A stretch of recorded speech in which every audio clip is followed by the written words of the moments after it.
9வது அதிகாரம் வசனம் 1-3 வரை. Deuteronomy chapter 9 verse 1-3. இஸ்ரவேலே கேள், நீ இப்பொழுது யோர்தானை கடந்து உன்னிலும் ஜனம் பெருத்ததும் பலத்துமான ஜாதிகளை துரத்தி வானத்தையாகி மதில் சூழ்ந்த பெரிய பட்டணங்களை பிடித்து ஏனாக்கின் புத்திரராகிய பெரியவர்களும் நெடியவர்களுமான ஜனங்களை துரத்தி விடப் போகிறாய். இவர்கள் செய்தியை நீ அறிந்து ஏனாக் புத்திரருக்கு முன்பாக நிற்பவன் யார் என்று சொல்லப்படுவதை நீ கேட்டிருக்கிறாய். உன் தேவனாகிய கர்த்தர் உனக்கு முன்பாக கடந்து போகிறவர் என்பதை இன்று அறிய கடவாய். அவர் பட்சிக்கிற அக்கினியைப் போல் அவர்களை அழிப்பார். அவர்கள் உனக்கு முன்பாக விழ பண்ணுவார்.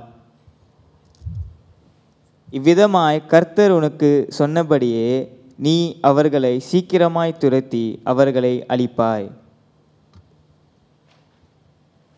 ஆமென். பிரியமானவர்களே, ஆண்டவர் இஸ்ரவேல் ஜனங்களுக்கு மோசேஸ் மூலமாக ஒரு பதில் தருகிறார். இவர்கள் கானான் தேசத்திற்கு போவதற்கு முன்பாக ஆண்டவர் ஒரு சில காரியங்களை எச்சரித்து பிரியமானவர்களே ஒரு வாக்குத்தத்தம் கொடுக்கிறார். அல்லேலூயா. ஆண்டவர் இந்த இடத்துல தம்முடைய ஜனங்களை பலப்படுத்துகிறார். ஆமென். வாழ்க்கையிலே நம்மளுக்கு ஒவ்வொரு நாளும் யுத்தங்கள் இருக்கிறது. அல்லேலூயா. நம்ம நிறைய தடவை நம்ம கேள்விப்பட்டிருக்கலாம். World War 1, World War 2 அப்படின்னு. World War 3 இன்னும் வரப்போகுது, வெயிட் பண்ணுங்க. அது சீக்கிரத்தில் World War 3 வந்துடும். அல்லேலூயா. இந்த World War 1, World War 2 இது பெரிய யுத்தமாக இருந்தது. யார் பலசாலியாக இருக்கிறாங்களோ அவங்க என்ன செய்வாங்க, அவங்க வெற்றி பெறுவார்கள். இந்த உலக யுத்தங்கள் பிரியமானவர்களே, யுத்தம் என்று அழைக்கப்படுகிறது வோ, ஆங்கிலத்தில் வோ. இது ஒரு பெரிய யுத்தம், தேசத்திற்கு தேசம் யுத்தம் நடக்கிறது.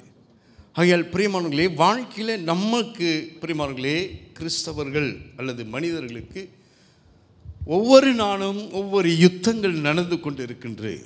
சரீர பிரகாரமாய் பிரியமானவர்களே, வேலையிலே ஃபைனான்சியல் கிரைசிஸ், இப்படி சில யுத்தங்கள் நடந்து கொண்டே இருக்கிறது. சரீர மூலமாய் ஒரு தாக்கம், நோய் வந்துட்டாலே சிலருக்கு அந்த ஆத்மா சோர்வு அடைந்து விடும். இப்படிப்பட்ட நமக்கு அறியாத பல யுத்தங்கள் நடந்து கொண்டு இருக்கிறது. மாம்சத்துக்கு விரோதமாய் மாம்சம் பிரியமானவர்களே, மாம்சத்துக்கு விரோதமாய் ஆவியும், ஆவிக்கு விரோதமாய் மாம்சமும் என்ன செய்கிறது, ஒவ்வொரு நாளும் யுத்தம் செய்து கொண்டிருக்கின்றது. ஹல்லேலூயா. நீங்கள் பார்க்கலாம் பிரியமானவர்களே, புதிய ஏற்பாட்டிலே கொரிந்தியரில் சொல்லப்படுகிறது, நமக்கு யுத்தம் நடந்து கொண்டே இருக்கிறது. ஒவ்வொரு நாளும் இந்த யுத்தம் நடந்து கொண்டே இருக்கிறது. கலாத்தியர் புஸ்தகத்திலும் சொல்லப்படுகிறது பிரியமானவர்களே, விரோதமாக என்ன செய்கிறது, இந்த ஆவி ஒன்று நினைக்கும், செய்யணும் அப்படின்னு நினைக்கும். ஆமென். ஆனால் நம்மளுக்கு இந்த மாம்சம் ஒரு பக்கத்து சொல்லும், பிரியமானவர்களே வேணாம், இது செய்யக்கூடாது என்று தடை செய்யும். இப்படியாக ஒவ்வொரு நாளும் மனுஷனுக்குள்ள யுத்தங்கள் நடக்கிறது. கானான் தேசத்திற்கு போவதற்கு முன்பாக ஆண்டவர் சொல்லுகிறார், ஏனாக்கியர் போல அவங்கள மேற்கொள்வதற்கு, அவங்க கூட சண்டை போடுறதுக்கு யாருனாலும் முடியாது. ஆண்டவரே சிலர் கேள்விப்பட்டிருக்கிறீங்களே, வாசிக்க கேட்போம். மறுபடியும் அந்த வசனத்தை வாசிக்க கேட்போம் பிரியமானவர்களே. ஆண்டவர் சொல்லுகிறார், ஏனாக்கின் புத்திரராகிய பெரியவர்களும் நெடியவர்களுமான ஜனங்களை துரத்தி விட போகிறாய். இவர்கள் செய்வதை நீ அறிந்து ஏனாக் புத்திரருக்கு முன்பாக நிற்பவன் யார்? அவங்க முன்பாக நிற்க முடியும்? There is no one could stand against these people. இந்த ஜனங்களுக்கு முன்பாக யாரும் நிற்கவே முடியாது. அவ்வளவு ஸ்ட்ராங்கான பீப்புள். அல்லேலூயா. இன்றைக்கு உலக ரீதியில் பார்த்தா சைனா ரொம்ப ஸ்ட்ராங்காக இருக்கிறாங்க. இன்னொரு பக்கத்து ரஷ்யா, இன்னொரு பக்கத்து அமெரிக்கா, இந்தியா, இப்படி நல்ல ஸ்ட்ராங்கான படை வச்சுருக்கிறாங்க. அந்த நாட்களில் பிரியமானவர்களே, இந்த ஏனாக்கின் புத்தர்களுக்கு முன்பாக நிற்கவே முடியாது, யுத்தம் செய்ய முடியாது. ஆனாலும் ஆண்டவருடைய மகிமை என்ன தெரியுங்களா?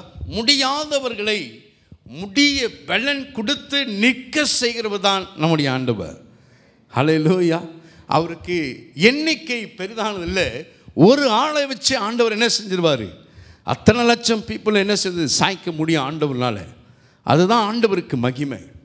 ஆகையால் பிரியமானவர்களே, ஒவ்வொரு மனுஷர்களுக்கும் ஒவ்வொரு யுத்தம் இருக்கிறது போல அன்றைய நாட்களில் இந்த இஸ்ரேல் ஜனங்களுக்கு ஒரு யுத்தம் இருந்தது. ஆண்டவர் வாக்கு கொடுக்கிறார், நான் இந்த யுத்தத்தை உங்களுக்காக செய்வேன் என்று சொல்லுகிறார். அநேக இடங்களில் இஸ்ரேல் ஜனங்களுக்கு ஆண்டவர் யுத்தம் செய்திருக்கிறார். நீங்கள் சும்மா இருப்பீர்கள், நான் உங்களுக்கு யுத்தம் செய்வேன் என்று யோசபாத் ராஜா கிட்ட ஆண்டவர் சொல்லியிருக்கிறார். ஹல்லேலூயா. பிரியமானவர்களே, இன்றைக்கு வாழ்க்கையில் உங்களுடைய யுத்தத்தை நீங்கள் செய்ய வேண்டும் என்று சொல்லி ஆண்டவர் இன்னைக்கு நம்மை பலப்படுத்துவாராக. என்ன யுத்தத்தை நீங்கள் ஒவ்வொரு நாளும் சந்திக்கிறீர்கள்? இந்த யுத்தத்தை நான் எப்படி மேற்கொள்ள வேண்டும்? சில வேளையில் என்னால் தூங்க முடியல, சில வேளையில் என்னால் நிம்மதியாக இருக்க முடியல, சில வேளையில் எனக்கு பயம் வந்து கொண்டே இருக்கின்றது, சில வேளையில் ஏன் தான் இந்த வாழ்க்கையை நான் வாழ்கிறேன் என்று சொல்லி ஒவ்வொரு நாளும் எனக்கு யுத்தமாக இருக்கிறது. வேதத்தில் தானியேல் புஸ்தகத்தில் 6வது அதிகாரத்தில் தானியேலை சிங்ககபியிலே போட்டார்கள். தானியேல் ஹல்லேலூயா இந்த சிங்ககபியிலிருந்து வெளியே வந்துட்டார் உயிரோடு.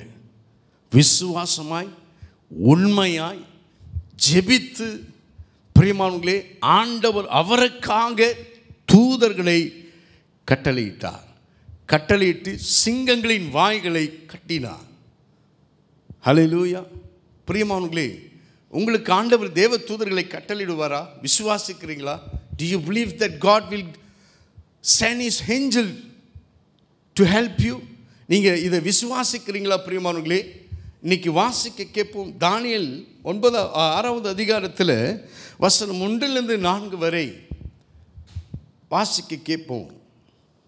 ராஜ்யம் முழுவதையும் ஆளும்படிக்கு தன் ராஜ்யத்தின் மேல் 120 தேசாதிபதிகளையும் ராஜாவுக்கு நஷ்டம் வராதபடிக்கு அந்த தேசாதிபதிகள் கணக்கு ஒப்புவிக்கிறதற்காக அவர்களுக்கு மேலாக 3 பிரதானிகளையும் ஏற்படுத்துவது தரியுவுக்கு நலமென்று கண்டது. இவர்களில் தானியேல் ஒருவனாக இருந்தார். தானியேலுக்கு நல்ல போஸ்ட் கிடைச்சிருக்குது. ஆமென். ஹல்லேலூயா. வாசிக்க கேட்போம். இப்படி இருக்கையில் தானியேல் பிரதானிகளுக்கு தேசாதிபதிகளுக்கும் மேற்பட்டவனாயிருந்தான். தானியேலுக்குள் விசேஷித்த ஆவி இருந்தாமையால் தானியேலுக்குள்ள விசேஷித்த ஆவி இருக்கிறது என்று வேதம் குறிப்பிடுகிறது. இதை ராஜாக்கள் பார்த்துருக்கிறாங்க.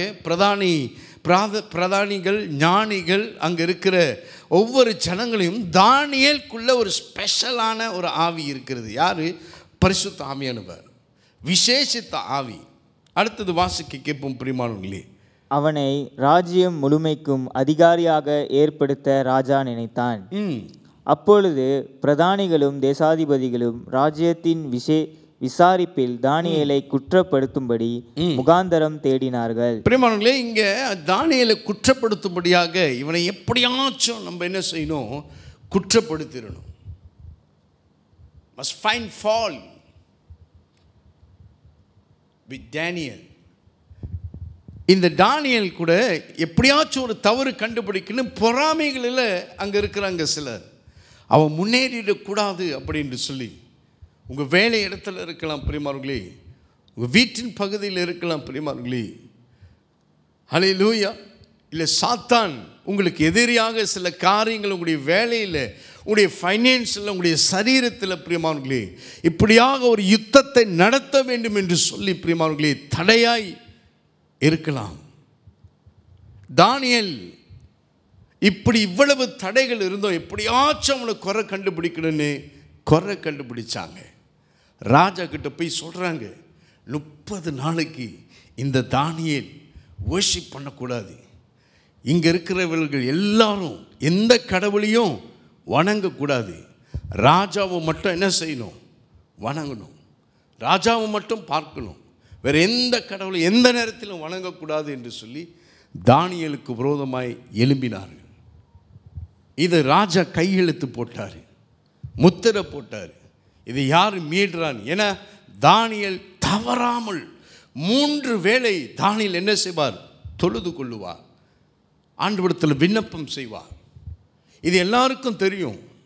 ஆனால் இந்த ராஜா கையெழுத்து போடப்பட்டது என்று தெரிந்தும் தானியேல் ஆண்டவரை தினமும் 3 வேளையில் ஸ்தோத்திரம் பண்ணினார். ஹல்லேலூயா. தானியேலுக்கு அந்த கையெழுத்து ராஜா கட்டளை தானியேலை பயப்படுத்தவே இல்லை. தானியேல் பயப்படலை. கையெழுத்து போடப்பட்டது தெரிந்தும் பிரியமானவர்களே, ஜெபம் பண்ணுறதுக்கு காரியம் தடை வந்தாலும் தானியேல் அதை விட்டே கொடுக்கல. நான் ஜெபம் செய்வேன், ஆண்டவரை நான் தொழுது கொள்ளுவேன் என்று சொல்லி ஜெபம் செய்தார். ஹல்லேலூயா. ராஜா சொல்றாரு, வாசிக்க கேட்போம். தொடர்ந்து வாசிங்கள். 9வது அதிகாரம் 9வது வசனத்தை வாசிக்க கேட்போம். அப்படியே ராஜாவாகிய தரியு அந்த கட்டளை பத்திரத்திற்கு கையெழுத்து வைத்தார். தானியேலோ வென்றால் அந்த பத்திரத்திற்கு கையெழுத்து வைக்கப்பட்டதென்று அறிந்த போதிலும் தன் வீட்டுக்குள்ளே போய் தன் மேல் அறையிலே எருசலேமுக்கு நேராக பல கனிகளை திறந்திருக்க அங்கே தான் முன் செய்து வந்தபடியே தினம் 3 வேளையும் தன் தேவனுக்கு முன்பாக முழங்காற்படியிட்டு ஜெபம் பண்ணி ஸ்தோத்திரம் செலுத்தினான். ஹல்லேலூயா. தவறாமல்.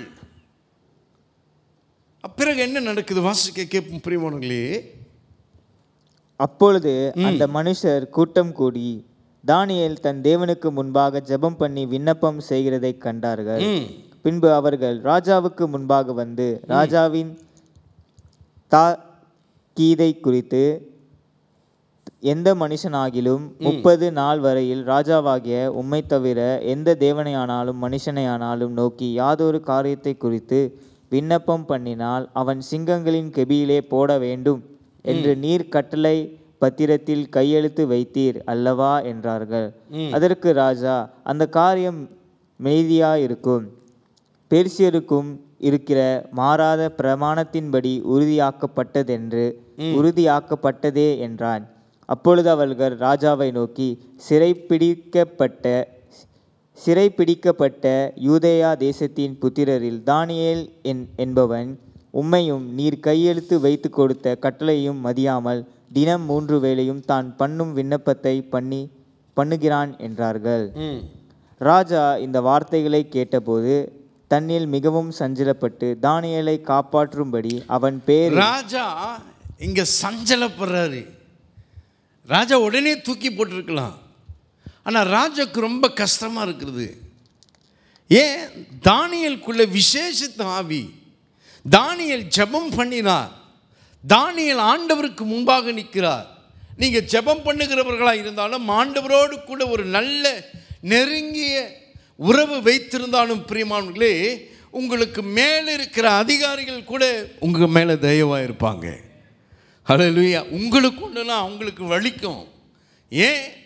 ஆண்டவர் அவர்களுடைய கண்கள் மூலியமா ஒரு தயவு, ஒரு கிருபையை கட்டளையிட்டு இருக்கிறார். பிரியமானவர்களே, உங்களுடைய வாழ்க்கையில் நன்மை ஜெயமாக இருக்க வேண்டும் என்றால் நான் என்ன செய்ய வேண்டியது? ஏன்? தானியேல் chapter 6 verse 28 படிங்க. இந்த 6வது அதிகாரம் 28வது வசனம் சொல்லுகிறது, தானியேல் காலத்தில், நேச்சர் காலத்திலையும் தரியு காலத்திலையும் வாசிக்க கேட்போம். தரியுவின் ராஜபார காலத்திலும் பெர்சியனாகிய கோரேசனுடைய ராஜபார காலத்திலும் தானியேலின் காரியம் என்னவா இருந்தது? ஜெயமா இருந்தது. தானியேல் எப்பொழுதும் எதில் செய்தாலும் பிரியமானவர்களே எல்லா காரியம் வாய்க்கும். எல்லாரும் என்ன செய்வார்கள்? தானியேலுடைய அறிவுரையை கேட்பார்கள். ஜனங்கள் மட்டுமல்ல, புத்திரர்கள் மட்டுமல்ல, ராஜாவே காது கொடுத்து கேட்பார். தானியேல் இடத்துல இவ்வளவு ஸ்பெஷலான ஒரு ஞானம் இருக்கிறது, ஒரு நாலேஜ் இருக்கிறது. சில நேரத்தில் ஆண்டவருக்குள்ள நீங்க பிரியமானவர்களே, நீங்க ஜெபத்தில் ஆண்டவருடைய சமூகத்தில் நின்று பாருங்க பிரியமானவர்களே, நீங்க வேலை செய்கிற இடத்துல நீங்க சொல்லுகிற பேச்சு எடுபடும். அதிகாரிகள் கூட கேட்பாங்க. ஈவன் அரசாங்கம் கூட உங்களுக்கு செவி கொடுக்கும். ஏன்னா ஆண்டவர் உங்களோடு கூட இருக்கிறார். உங்களுக்குள்ள விசேஷித்த ஆவி இருக்கிறதுனால நீங்க பேசினா கேட்கப்படும். மற்றவர்கள் பேசினா அவர்கள் கேட்க முடியாது. ஆனால் நீங்க பேசினா அதிகாரி கேட்பார். ஏன்? என் கூட ஆண்டவர் இருக்கிறார். ஹல்லேலூயா. மற்றவங்களாம் காரியங்கள் செய்வாங்க. ஆனால் நீங்கள் ஏதாச்சும் ஒரு காரியம், சின்ன காரியம், அது கஷ்டமான காரியமாக இருந்தாலும் நீங்கள் செய்யும் பொழுது, நிற்கும் பொழுது பிரியமானவர்களே, அந்த காரியம் வாய்க்கும். ஹல்லேலூயா. எப்படி இவரால் மட்டும் முடிந்தது? எப்படி இவங்களால மட்டும் முடிந்தது? இங்க வசனம் சொல்லுகிறது, தானியேலின் அன்றைக்குள்ள வாழ்ந்த காலமெல்லாம் விக்டரியஸ், ஜெயமா இருந்தது. அசைக்கவே முடியல தானியேலை. ஏன் தானியேலுக்கு மட்டும் ஜெயமா இருந்துச்சு? இன்றைக்கு நம்முடைய வாழ்க்கையில் இன்னும், என் வாழ்க்கையில் இன்னும் ஜெயமே பெற முடியல. ஒவ்வொரு நாளும் ஜெபம் செய்யலான்னு பார்க்குறேன். ஆனால் அந்த ஜெபத்தில் கூட என்னுடைய நேரத்தை ஜெயிக்க முடியல. உலகத்தை ஜெயிக்க முடியல, பாவத்தை ஜெயிக்க முடியல, கோபத்தை ஜெயிக்க முடியல, கவலையை என்னிலிருந்து ஜெயிக்கவே முடியல. இதை நான் எப்படி ஜெயமாய் மாற்றுகிறது? தானியேல் எப்படி ஜெயமாக இருந்தால்? ஒரு சீக்ரெட் என்ன தெரியுமா? தானியேலுக்கு ஒரு சீக்ரெட். பிரியமானவர்களே, வாசிக்க கேட்போம். தானியேல் 5வது அதிகாரத்தை எடுத்துக்கொள்ளுங்க, 12-13. What is the secret that Daniel can win the battle? வாசிக்க கேட்போம். ராஜாவினில் பெல்தேஷாத்தார் எனும் பெயரிடப்பட்ட அந்த தானியேலுக்குள் சொப்பனங்களை வியார்த்தியானம் பண்ணுகிறதும், புதை பொருள்களை வெளிப்படுத்துகிறதும், கருகலானவைகளை தெளிவுபடுத்துகிறதுமான அறிவும் புத்தியும் விசேஷித்த ஆவியும் உண்டென்று காணப்பட்டது. தானியேலுக்கு ஒரு விசேஷித்த ஆவி இருந்தது. யாரு? பரிசுத்த ஆவியானவர். இந்த பரிசுத்த ஆவியானவர், இந்த விசேஷித்த ஆவி எப்படி அவருக்கு கொடுக்கப்பட்டது, எப்படி அவருக்கு கிடைத்ததுன்னா, பிரியமானவர்களே, தானியேல் சாப்டர் 1 போங்க. அந்த 1வது அதிகாரத்தில் தானியேல் எடுத்த ஒரு பெரிய காரியம். ஹல்லேலூயா. இன்றைக்கு வாழ்க்கை உங்களுக்கு ஜெயிக்க முடியல. சில காரியங்களை, சில ஃபைனான்சியல் விஷயம் என்னை என்ன செய்யுது? டவுன் ஆக்கி போட்டுருது. என் வீட்டில் பிரச்சனையாக இருக்குது, என்னுடைய வாழ்க்கையில் பிரச்சனையாக இருக்குது, திருமண காரியங்கள், படிப்பின் காரியத்தில் என்னால் ஜெயமே எடுக்க முடியல. பிரியமானவர்களே, தானியேல் காரியம் ஏன் தெரியுமா ஜெயமாக இருந்துச்சு? அவருக்குள்ள விசேஷித்த ஆவியானவர். இது இந்த ஆவியானவர் எப்படி வந்தார், எப்படி அவருக்கு கிடைத்தது? வாசிக்க கேட்போம் பிரியமானவர்களே. தானியேல் 1வது அதிகாரம் 5வது வசனத்தை வாசிக்க கேட்போம். ராஜா தான் உண்ணும் போஜனத்திலேயும் தான் குடிக்கும் திராட்சரசத்திலேயும் தினம் ஒரு பங்கை அவர்களுக்கு நியமித்து அவர்களை 3 வருஷம் வளர்க்கவும், அதன் முடிவிலே அவர்களை ராஜாவுக்கு முன்பாக நிற்கும்படி செய்யவும் கட்டளையிட்டான். அவர்களுக்குள் யூதா புத்திரராகிய தானியேல், அனானியா, மிஷாவேல், அசீரியா என்பவர்கள் இருந்தார்கள். பிரதானிகளின் தலைவன் தானியேலுக்கு பெல்தேஷ்தார் என்னும், அனனியாவுக்கு சாத்ராக் என்றும், மிஷாவேலுக்கு மேஷாக் என்றும், அசீரியாவுக்கு அபெத்நேகோ என்றும் மறுபெயரிட்டான். தானியேல் ராஜாவின் போஜனத்தினாலும் அவர் பானம் பண்ணும் அவன் பானம் பண்ணும் திராட்சரசத்தினாலும் தன்னை தீட்டுப்படுத்துகிற ஒரு காரியம். ஆல்கஹால், கண்ட சாப்பாடு, ராஜா சாப்பாடுனா ஒரு டேபிளே அப்படி நிறைந்து கிடைக்கும். நல்ல ஸ்பெஷல் ஃபுட்டாக இருக்கும். இப்படிப்பட்ட போஜனத்தினால உண்டு தன்னை என்ன சொல்லுவாங்க, உடலை சேதமாக்காத படிக்கு பிரியமானவர்களே, இவர்கள் என்ன செஞ்சாங்க?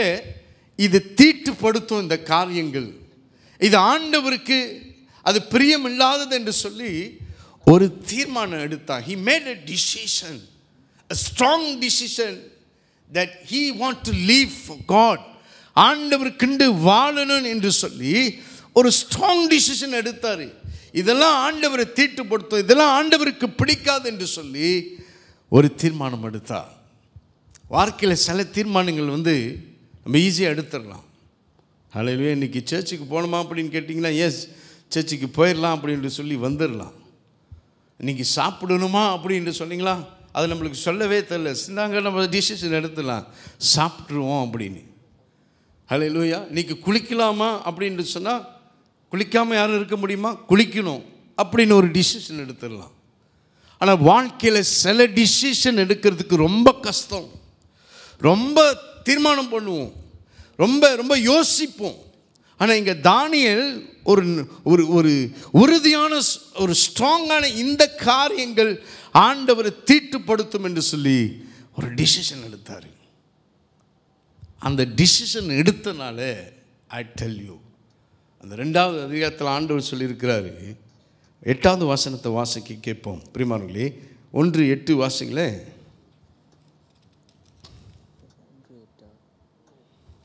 தானியேல் ராஜாவின் போஜனத்தினாலும் அவர் பானம் பண்ணும் திராட்சை ரசத்தினாலும் தன்னை தீட்டுப்படுத்தலாகாதென்று தன் இருதயத்தில் தீர்மானம். 17 வாசிக்க கேட்போம். இந்த 4 வாலிபருக்கும் தேவன் சகல எழுத்திலும் ஞானத்திலும் அறிவையும் சம்பாத்தியத்தையும் கொடுத்தார். தானியேலை சகல தரிசனங்களையும் சொப்பனங்களையும் அறியத்தக்க அறிவுள்ளவனாக்கினார். அவர்களை ராஜாவினிடத்தில் கொண்டு வருகிறதற்கு குறித்த நாட்கள் நிறைவேறின போது பிரதானிகளின் தலைவன் அவர்களை நேபுகாத்நேசாருக்கு முன்பாக கொண்டு வந்து விட்டான். ராஜா அவர்களோடு பேசினான். அவர்கள் எல்லாருக்குள்ளும் தானியேல், அனேனியா, மிஷாவேல், அசாரியா என்பவர்களைப் போல் வேறொருவரும் காணப்படவில்லை. ஆகையால் இவர்கள் ராஜ சமூகத்தில் நின்றார்கள். ஞானத்துக்கும் புத்திக்கும் அடுத்த எந்த விஷயத்தில் ராஜா அவர்களை கேட்டு விசாரித்தானோ அதிலே தன் ராஜ்யம் எங்கும் உள்ள சகல சாஸ்திரிகளிலும் ஜோசியரிலும் அவர்களை 10 மடங்கு சமாசியராய் கண்டார். 10 மடங்கு. ஒரு சில வேலைகளை செய்யும் பொழுது சில வேலை தான் நம்மளுக்கு தெரியும். ஆனால் இந்த ஆண்டவருக்காக டிசிஷன் எடுத்து ஆண்டவருக்காக வாழ்கிறவர்கள், சாத்ராக், மேஷாக், ஆபேத்நேகோ, தானியேலை போல இருக்கிறவர்கள் பிரியமானவர்களே, டிசிஷன் எடுக்கும் பொழுது இது இப்படி ஆண்டவருக்கென்று ஒப்பு கொடுத்து வாழும் பொழுது 10 மடங்கு வித்தியாசமாக இருக்க முடியும். ஹல்லேலூயா. ஞானத்தில், எழுத்தில் 10 times different than others. ஏன்? ஆண்டவருக்கென்று எடுத்த டிசிஷன், ஆண்டவருக்கென்று வாழணும். 3 தடவை பிரியமானவர்களே, ஒரு நாளைக்கு 3 தடவை ஜெபம் செய்யணும். 5 நிமிஷம் கூட நம்மளால் ஜெபம் செய்ய முடியல. 10 நிமிஷம் இட் இஸ் வெரி டிஃபிகல்ட். ஆனால் தானியேல் 3 தடவை என்ன செய்தார்? எருசலேமின் பலகணிகள் திறந்திருக்க தேவாலயம் எந்த பக்கத்து இருக்கோ அந்த பக்கத்து திரும்பி பிரியமானவர்களே, ஏன்னா ஆண்டவர் வாக்குத்தத்தம் கொடுத்திருக்கிறாரு, இஸ்ரவேலை ஆசீர்வதிக்கிறவர். எருசலேம் திறந்திருக்க ஆண்டவர் வாக்குத்தத்தம் கொடுத்திருக்கிறார்களே, அந்த வாக்குத்தத்தத்தை நினைவு கூர்ந்து அவர் விண்ணப்பம் செய்கிறார். 3 வேளை தினமும் he kneel before God, ஆண்டவர் சமூகத்திற்கு முன்பாக முழங்கால் படியிட்டு, இந்த முழங்காலின் ஜெபம் ஒரு பெரிய யுத்தம். அல்லேலூயா. இந்த முழங்கால் யுத்தம்னு சொல்லுவாங்க. முழங்கால் படியிட்டு ஜெபிக்கும் பொழுது பிரியமானவர்களே, ஆண்டவர் யுத்தத்தில் ஒரு பெரிய ஜெயத்தை கொடுப்பார். யுத்த ஜெபம், இந்த முழங்கால் படியிடும் பொழுது ஒரு பெரிய ஜெயம் நமக்கு கிடைக்கும். பிரியமானவர்களே, வாசிக்க கேட்போம். பிரியமான சங்கீதம் 73வது, Psalm 73. வாழ்க்கையில் எல்லாத்திற்கும் என்ன செய்கிறது? ஒரு யுத்தம் இருக்கிறது. இங்கே ஒரு யுத்தம் இருக்கிறது. மற்றவங்களா நல்லா இருக்கிறாங்க, ஆனால் நான் மட்டும் இப்படி இருக்குனே. சங்கீதக்காரர் சொல்கிறாரு, ஆண்டவர் சமூகத்திற்கு முன்பாக நிற்கிறவர். அவருக்கு இந்த மைண்டில் ஒரு யுத்தம் சொல்லுங்க. இந்த மைண்டில் ஒரு யுத்தம், இந்த சிந்தனைகளை ஒரு போராட்டம், யுத்தம் நடக்கும். மைண்ட் வார்ன்னு சொல்லுவாங்க. இந்த மைண்டில் இது ஏன் அவங்களுக்கு அப்படி நடந்துச்சு, ஏன் எனக்கு இப்படி நடக்கலை, அதனால் நான் சர்ச்சுக்கு வரல, அதனால் நான் ஆண்டவரிடத்தில் ஜெபம் செய்கிறதில்ல, அதனால் ஆண்டவர் 10,000 கேள்வி கேட்கறது. பிரியமானவர்களே, 73வது சங்கீதத்தில் அவர் கேட்குறாரு. வாசிக்க கேட்போம் பிரியமானவர்களே, வாசிங்கள். 73:1-3 வரை வாசிக்க கேட்போம். சுத்த இருதயம் உள்ள இஸ்ரவேலர்களுக்கு தேவன் நல்லவராய் இருக்கிறார். ஆனாலும் என் கால்கள் தள்ளாடுதலுக்கும் என் அடிகள் சறுக்குதலுக்கும் சற்றே தப்பிற்று. ஏன் தப்பிற்றுனா வாசிக்க கேட்போம்.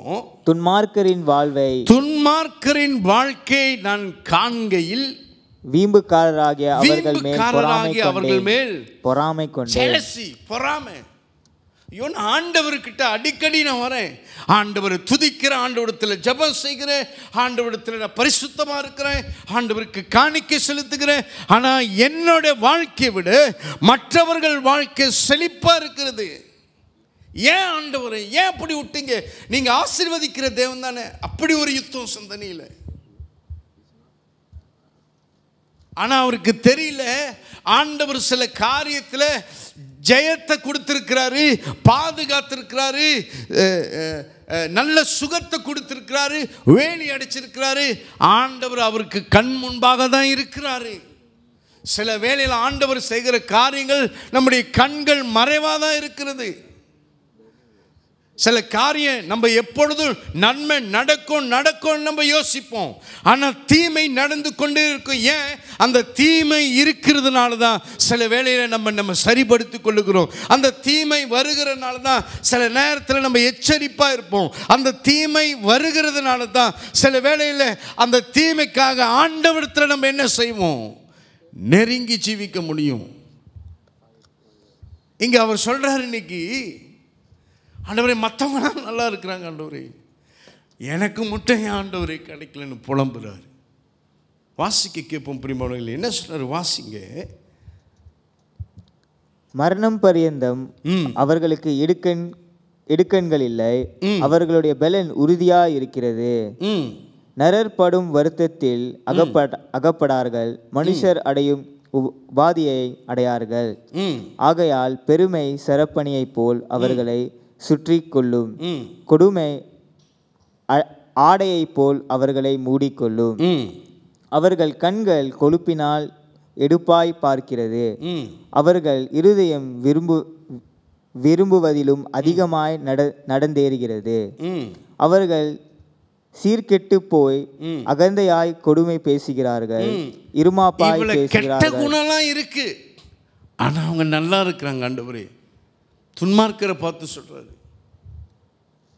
சில வேளை நம்மளுக்கும் அந்த எண்ணங்கள் வரும் தானே, மற்றவங்களெல்லாம் நல்லா இருக்கிறாங்களா பாருல, நல்ல காடு இருக்குது, நல்ல வீடு இருக்குது, நல்ல சுகம் இருக்குது, பெரிய பெரிய காரியங்கள் வசதியாக இருக்கிறாங்க அப்படின்னு எண்ணங்கள் வரும். ஆனால் பிரியமானவர்களே, இங்கே வேதத்தில் the later on he realized that God with him, ஆண்டவனுக்கு நிறைய காரியங்கள் செஞ்சிருக்கிறார்களே, இதெல்லாம் பார்க்க நான் மறந்துட்டேன்னு என்று சொல்லி அவர் சொல்றார். வாசிக்க கேட்போம். 23வது வசனத்தில் verse 23 அவர் சொல்றாரு, வாசிங்கள். ஆனாலும் நான் எப்பொழுதும் உம்மோடு இருக்கிறேன்.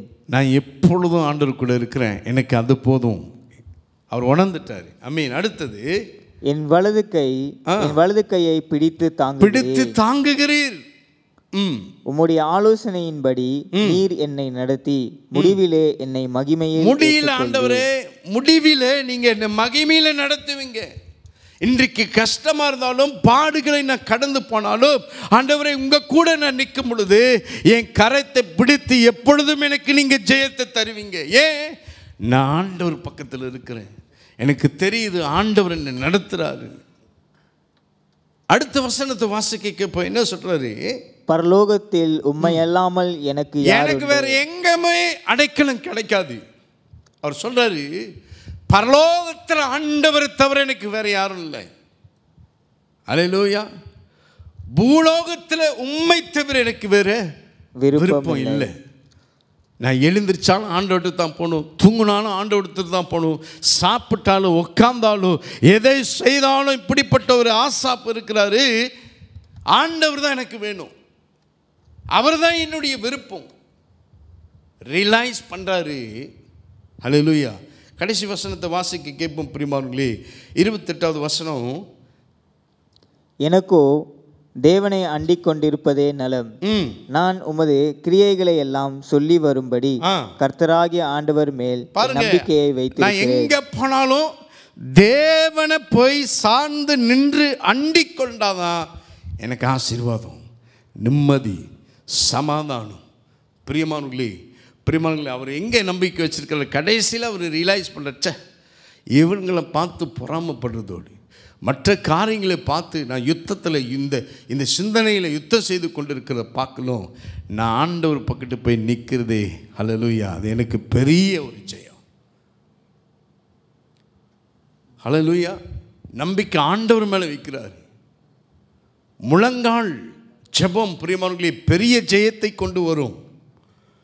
தானியேல் பிரியமானவர்களே ஒன்றுக்கும் கவலைப்படாமல், பிலிப்பியர் புத்தகம் சொல்லுகிறது போல வாசிக்க கேட்போம். பிலிப்பியர் 4:6 வாசிங்கள் பிரியமானவர்களே, வாசிங்க. நீங்கள் ஒன்றுக்கும் கவலைப்படாமல் எல்லாவற்றையும் குறித்து உங்கள் விண்ணப்பங்களை ஸ்தோத்திரத்தோடு கூடிய ஜெபத்தினாலும் வேண்டுதலினாலும் தேவனுக்கு தெரியப்படுத்துங்கள். எதுக்கும் கவலைப்படல. அவர் எல்லாவற்றையும் குறித்து ஆண்டவருக்கு 3 முறை ஸ்தோத்திரம் செலுத்தினார். ராஜா துக்கப்படுறாரு. விடிய விடிய தூக்கம் இல்லை அவருக்கு, ராஜாவுக்கு. கீத வாத்தியம் இல்லை. எப்பொழுது கீத வாத்தியம் திராட்சை ரசம் குடிச்சிட்டு மகிழ்ச்சியாக இருப்பார். ஆனால் தானியேலை சிங்க கூகையில் போட்ட கையோடு அவர் என்ன சொல்றாரு? தானியேலே, நீ இடை விடாமல் ஆராதனை செய்கிற தேவன் உன்னை விடுவிப்பார் என்று அவரு சாட்சி கொடுக்கிறார். ஹல்லேலூயா. யாருங்க? ஆண்டவர் அறியாதவர். நம்ம எவ்வளவு நாள் கிறிஸ்தியனாக இருக்கிறது பெரிதல்ல பிரியமானவர்களே, எத்தனை நாள் சபைக்கு வருதுன்னு பெரிதல்ல. ஆனால் ஆண்டவருக்குள்ள தானியேல் எப்படி உண்மையாக இருந்தாலோ அந்த உண்மை தான் என்ன செய்யும் பிரியமானவர்களே? அவர் செலுத்தின ஜெபங்கள், அவர் எடுத்த தீர்மானங்கள், ஆண்டவருடைய சமூகத்தில் நிற்கிறது, ஜெபம் செய்கிறது, எல்லாமே தானியேலுக்கு ஒரு பெரிய ஜெயத்தை கொண்டு வந்தது. அல்லேலூயா. ஜெபிக்க பிரியமானவர்களே, தானியேலுக்கு ஒரு பெரிய ஜெயம். விடிய காலையிலே ராஜா எழுந்து வந்து தானியேலை தேடுறாரு. He was not worried for anything. He just worried for Daniel. ஏன்? அவனுக்குள்ள ஒரு விசேஷத்தை ராஜா வாசிக்க கேட்போம். வாசிங்க, தானியேல் 6வது அதிகாரத்தை வாசிங்க. ராஜா கெபியின் கிட்ட வந்தபோது துயர சத்தமாய் தானியேலை நோக்கி, தானியேலே, ஜீவனுள்ள தேவனுடைய தாசனே, நீ இடைவிடாமல் ஆராதிக்கிற உன் தேவன் உன்னை சிங்கங்களுக்கு தப்புவிக்க வல்லவராய் இருந்தாரா என்று தானியேலை கேட்டான். அப்பொழுது தானியேல், ராஜாவே, நீர் என்றும் வாழ்க. சிங்கங்கள் என்னை சேதப்படுத்தாதபடிக்கு தேவன் தம்முடைய தூதனை அனுப்பி அவைகளின் வாயை கட்டி போட்டார். அதேனென்றால் அவருக்கு முன்பாக நான் குற்றமற்றவனாய் காணப்பட்டேன். ராஜாவாகிய உமக்கு முன்பாகவும் நான் நீதிகேடு செய்வதில்லை என்றான். அப்பொழுது ராஜா தன்னில் மிகவும் சந்தோஷப்பட்டு தானியேலை கெபியிலிருந்து தூக்கிவிட சொன்னான். அப்படியே தானியேல் கெபியிலிருந்து தூக்கிவிடப்பட்டான். அவன் தன் தேவன் பேரில் விசுவாசித்திருந்தபடியால் அவனில் ஒரு சேதமும் காணப்படவில்லை. தானியேலோவின் மேல் குற்றம் சாற்றின 25வது வசனத்தை வாசிக்க ராஜாவே ஒரு டெஸ்டிமனி கொடுக்கிறாரு. ஆமென். பின்பு ராஜாவாகிய தரியு தேசம் எங்கும் குடியிருக்கிற எல்லா ஜனங்களுக்கும் ஜாதியாருக்கும் பாஷைக்காரருக்கும் எழுதினது என்னவென்றால், உங்களுக்கு சமாதானம் பெருக கடவது. என் ராஜ்யத்தின் ஆளுகைக்குள் எங்கும் உள்ளவர்கள் யாவரும் தானியேலின் தேவனுக்கு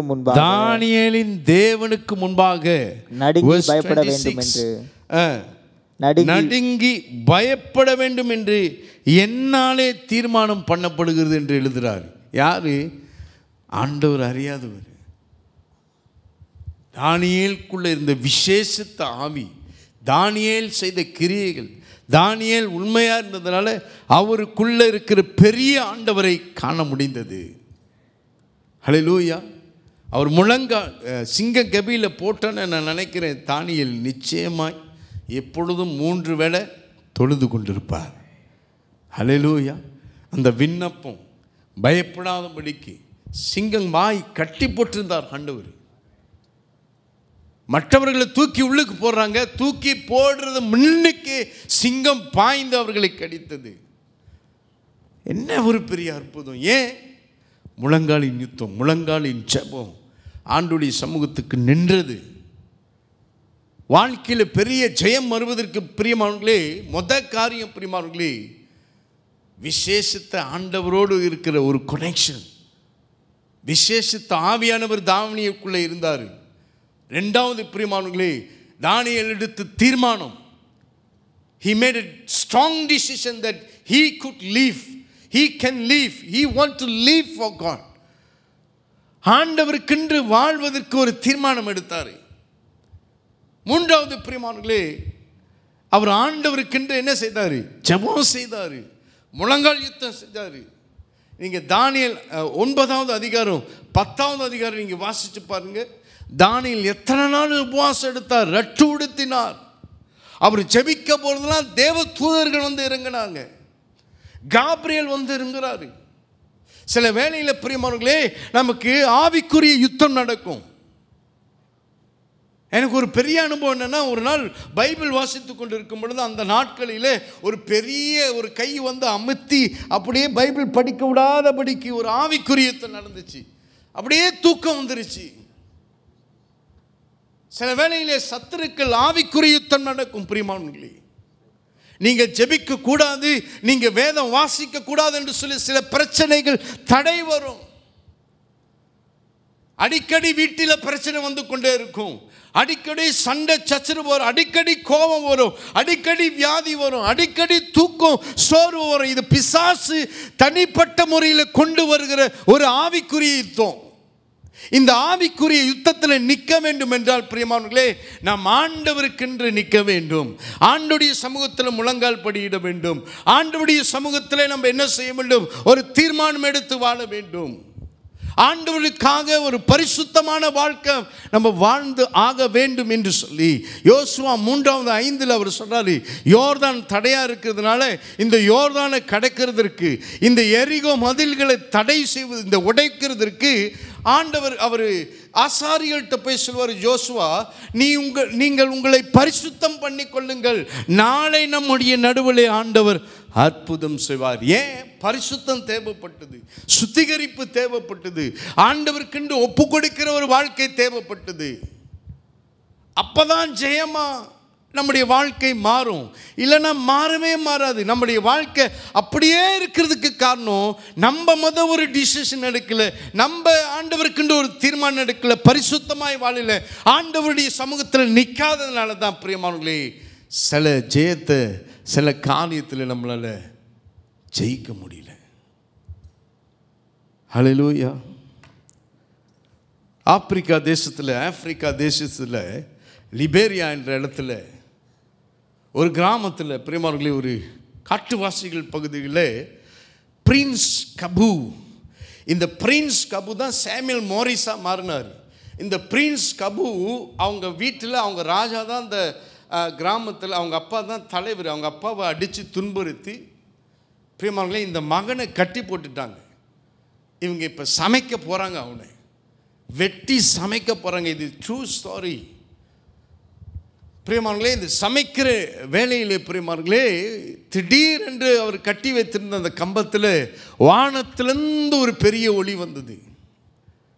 இங்கிருந்து ஓடி போயிரு அப்படின்னு சொல்லி ஒரு சத்தம். இந்த சத்தம் கேட்டனா அவருடைய கட்டெல்லாம் அருந்து விழுந்ததில் இவர் ஓடி போயிட்டாரு.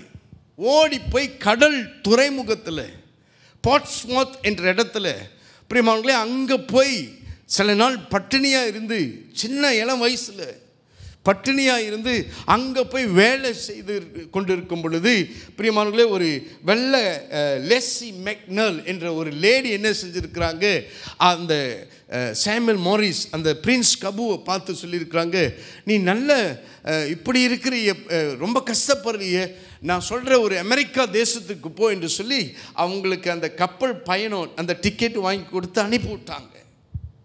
3-4 மாதம் இந்த கப்பலில் ஒரு பயணம் செல்லும் பொழுது இந்த பிரின்ஸ் கபுவை ரொம்ப டார்ச்சர் பண்ணாங்க. அங்கே இருக்கிற வேலை செய்கிற மாலுமிகள், ஸ்டாஃபு, அங்கே இருக்கிறவர்கள் எல்லாம் இந்த பிரின்ஸ் கபு ரொம்ப துன்புறுத்துனாங்க, சித்திரவதம் பண்ணாங்க, எச்சுத்து போவாங்க, மேலே கடினமான வேலையை கொடுப்பாங்க. ஒரு நாள் ஒரு பெரிய புயல் வந்தது அந்த இடத்துல. அந்த 3 மாத பயணத்தில் ஒரு பெரிய புயல் வந்தோடனே பிரியமானவர்களே, இந்த பிரின்ஸ் கபுக்கு ஆண்டவரிடத்தில் ஜெபிக்கிற ஒரு குணம் இருந்துச்சு. ஜெபித்த பொழுது அங்கே இருக்கிற அந்த புயல் அப்படியே அமர்ந்தது. இது எல்லாரும் பார்த்தாங்க. இவனுக்குள்ள ஒரு விசேஷத்தை வர இருக்கிறது, இவன் ஜெபிச்சா, இவன் சொன்ன எல்லாம் நடக்குது அப்படின்னு சொன்ன பிறகு பிரியமானவர்களே, அநேகர் அந்த கப்பையில் என்ன செய்யப்பாங்க, தொடப்பட்டாங்க, ஆண்டவருக்குள்ள ஒப்பு கொடுத்தாங்க. அமெரிக்கா தேசம் வந்தது.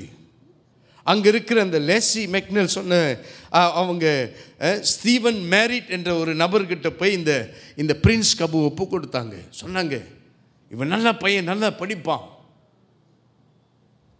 சில நாள் பிறகு டெய்லர் காலேஜ் இப்போ பார்த்தீங்கன்னா நீங்கள் பார்க்கல, அந்த சன்வே டோல் தாண்டவர்களுக்கு லெஃப்ட் ஹேண்ட் சைடில் டெய்லர் காலேஜ் கேம்பஸ் இருக்கும். அதில் பாருங்கள், அந்த லோகோவில் முன்ன கிராஸ் போட்டிருக்கும். த சிம்பிள் வாஸ் கிராஸ் பிஃபோர். இப்போ இல்லை, அது இப்படி இப்போ கீழே இருக்குது, இ மாரி எம் மாரி இருக்குது. இப்போ முன்ன கிராஸ் போட்டிருக்கும். இந்த Samuel Morris he was a great founder of Taylor College. முன்ன ஒரு ஃபவுண்டர் இருந்தார். அந்த ஃபவுண்டர் என்ன செஞ்சுட்டு பேங்க்ரப்சி போகிற நிலைமையில் இருக்கும் பொழுது இந்த ஒரு என்ன செஞ்சார், ஒரு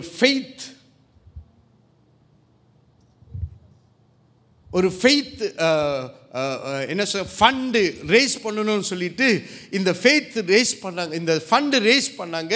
அதில் உள்ள பாதி காசு என்ன செய்தாங்க, இந்த டெய்லர் காலேஜ், இந்த காலேஜுக்கு என்ன செஞ்சார், அவர் என்ன சப்போர்ட் பண்ணார். அநேகர் அவர் இருக்கிற அந்த அறையில், அந்த டெய்லர் காலேஜில் படித்து கொண்டு இருக்கும் பொழுது, தனியாக அந்த அறையில் இருக்கும் பொழுது லைட்டு எரியும். அவர் ஒண்டி தான் இருப்பார். அவர் கடந்து போகிற அந்த சூழ்நிலை எல்லாம் பார்ப்பாங்க, இவன் யாருக்கிட்ட பேசிக்கிட்டு இருக்கான், யாருக்கிட்ட பேசிக்கிட்டு இருக்கான், கது தட்டி கேட்பாங்க, ஹூ யூ டாக்கிங் டு அப்படின்னு கேட்பாங்க. அவர் சொல்ல, I'm talking to my father. Always அப்படி தான் சொல்லுவார், I'm talking to my father, I'm talking to my father அப்படின்னு சொல்லுவாராம். ஒவ்வொரு நாளும் இந்த முழங்கால் ஜெபம் அவர் செய்து கொண்டிருக்கும்போது அந்த காலேஜில் கிட்டத்தட்ட 1000கணக்கான வாலிப பிள்ளைகள், இதுவரைக்கும் ஒப்பு கொடுக்காத நல்லா படிக்காத பிள்ளைங்கள் நல்லா படிக்க ஆரம்பித்தாங்க, ஆண்டவருக்கு ஒப்பு கொடுத்தாங்க. அதை பார்த்த இந்த ஃபவுண்டர் சொன்னார், பரவாயில்ல, இந்த காலேஜ் உன் கரத்தில் நான் கொடுக்குறேன், நீ நடத்து அப்படின்னு சொல்லும் பொழுது he was a great founder, he became a great founder. அவர் மரண நாள் வந்த பொழுது பிரியமானவர்களே, 1000 லட்சக்கணக்கான நியூஸ் பேப்பரில் கூட அவருடைய news வெளியதற்கு he was a great prayer man, I'm talking to my father என்ற ஒரு தலைப்பை கொடுத்து அப்படியாக நியூஸ் பேப்பரில் ரொம்ப ஃபேமஸ் ஆகினார். அவர் மரிக்கும் காலத்தில் எத்தனையோ லட்ச ஸ்டூடெண்ட்ஸ் அவர் அடக்கம் பண்ண ஆரம்பித்தார்கள். அவருடைய வாழ்க்கை ஜெயமாக இருந்ததுக்கு காரணம் முழங்காலின் ஜெபம். ஹல்லேலூயா. இன்றைக்கு உங்களுடைய வாழ்க்கையில் பிரியமான, நம்முடைய வாழ்க்கையில் சில இடத்துல ஜெயம் கிடைக்காது இருக்கிற காரணம் நம்ம சரியாக ஜெபிக்காதது இருக்கலாம், சரியாக ஒப்பு கொடுக்காமல் இருக்கலாம். பிரியமானவர்களே, நம்ம ஆண்டுடைய சமூகத்தில் நம்முடைய தீர்மானம் எடுக்காமல் இருக்கலாம். பிரியமானவர்களே, ஹல்லேலூயா. இன்றைக்கு ஆண்டவரிடத்தில் நம்ம ஒப்பு கொடுக்கும் பொழுது நமக்கும் ஆண்டவர் ஜெயத்தை கொடுக்க வல்லவராக இருக்கிறார். கரங்களை உயர்த்தி ஆண்டுடைய சமூகத்தில் ஆண்டவரை மகிமைப்படுத்துவோம். ஹல்லேலூயா. பிரியமானவர்களே, ஆண்டுடைய சமூகத்தில் ஆண்டவர் சொல்கிறாரு, மரியாதை பார்த்து சொல்கிறாரு, தேவனால் கூடாத ஒரு காரியம் இல்லை.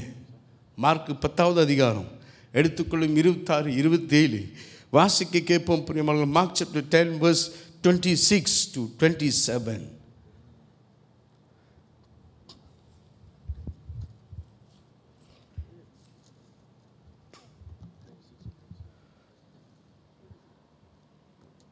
அவர்கள் இன்னும் அதிகமாய் ஆச்சரியப்பட்டு அப்படியானால் யார் ரட்சிக்க கூடும் என்று தங்களுக்குள்ளே சொல்லிக் கொண்டார்கள். ஆண்டவர் சொல்றாரு, இயேசு அவர்களை பார்த்து, மனுஷரால் இது கூடாது. சில வேளை நம்ம எவ்வளவு 1008 டிசிஷன் எடுப்போம், 1008 பிளான் போடுவோம் பிரியமானவர்களே. ஆனால் முழங்கால் ஜெபம் இல்லாதபடிக்கு, ஜெபம் இல்லாத நம்மளுக்கு ஒழுங்காக ஒப்பு கொடுக்க இல்லாதபடிக்கு, பரிசுத்தம் இல்லாதபடிக்கு, சரியாக தீர்மானம் எடுக்காதபடி இருந்தால் ஹல்லேலூயா எந்த காரியம் கூடாது. ஹல்லேலூயா. ஆண்டோடைய சமூகத்தில் ஒப்பு கொடுத்து தானியேலை போல பிரியமானவர்களே, இன்றைக்கு ஆண்டவருக்கென்று சில தீர்மானம் எடுத்து ஒரு விசேஷத்த ஆவியானவர் கூட ஒரு தொடர்பு வைத்து பிரியமானவர்களே, தேவனுக்குள்ள ஒரு விசேஷமான தொடர்பு, ஆண்டவருக்குள்ள ஜெபம், பரிசுத்தம் இருந்தால் பிரியமானவர்களே, நம்முடைய வாழ்க்கையில் ஆண்டவர் ஜெயத்தை கட்டளையிடுவார். கரையில் உயர்த்தி எழுந்து நின்று ஆண்டுடைய சமூகத்தை நம்ம ஒப்பு கொடுத்து, ஹல்லேலூயா, என் வாழ்க்கையில் சில ஜெயங்கள் எனக்கு வேண்டும் ஆண்டவரே, என்னுடைய காரியத்தில் சில ஜெயம் எடுக்க முடியாதபடிக்கு இருக்கிறது ஆண்டவரே, நான் என்ன செய்ய வேண்டும் என்று சொல்லி பிரியமானவர்களே ஆண்டவருடைய சமூகத்தில் ஒப்பு கொடுத்து, ஆண்டவரே நான் ஒரு தீர்மானம் எடுத்து உங்களுடைய சமூகத்தில் ஜெபிக்க என்னை ஒப்பு கொடுக்குறேன் ஆண்டவரே, உங்களுக்காக வாழ ஒப்பு கொடுக்குற ஆண்டவரே. ஆண்டவரே பரிசுத்தமாய் வாழ எனக்கு தயவு செய்யுங்க ஆண்டவரே. உடைய சமூகத்தில் ஆலயத்தில் வந்து நான் ஜெபம் செய்ய ஆண்டவரே, இன்னைக்கு என் கண்களை மூடி நான் ஜெபிக்க ஆண்டவரே, என்னை ஒப்பு கொடுத்த ஆண்டுடைய சமூகத்தில் ஆண்டவரே நானும் சில காரியங்களை ஜெயம் எடுக்க ஆண்டவரே எனக்கு உதவி செய்யுங்க ஆண்டவரே. ஹல்லேலூயா. என் செவிகளை திறந்தருங்க, கண்களை திறந்தருங்க, சிந்தனையில் நடக்கிற போராட்டங்கள் ஆண்டவரே ஜெயிக்க ஆண்டவரே எனக்கு உதவி செய்யுங்க. என்னுடைய ஃபைனான்ஷியல் காரியத்தில் ஆண்டவரே, என்னுடைய சரீர பலவீனத்தில் ஆண்டவரே, என் கவலையில், என்னுடைய சில குணங்களிலிருந்து ஆண்டவரே என்னை விடுதலை செய்ய ஆண்டவரே, ஒரு ஜெயம் எடுக்க ஆண்டவரே எனக்கு உதவி செய்யுங்க என்று சொல்லி ஆண்டவரை நோக்கி இன்றைக்கு இந்த மத்தியான வேளையில், இந்த சாயங்கால வேளையில் ஆண்டவரிடத்தில் ஜெபம் செய்வோம். நீங்கள் ஜெபிக்கும் பொழுது ஆண்டவர் உங்களுக்கு பதில் தருவார், ஜெயத்தை தருவார் என்று விசுவாசித்து கைகளை உயர்த்து, அழகானவர்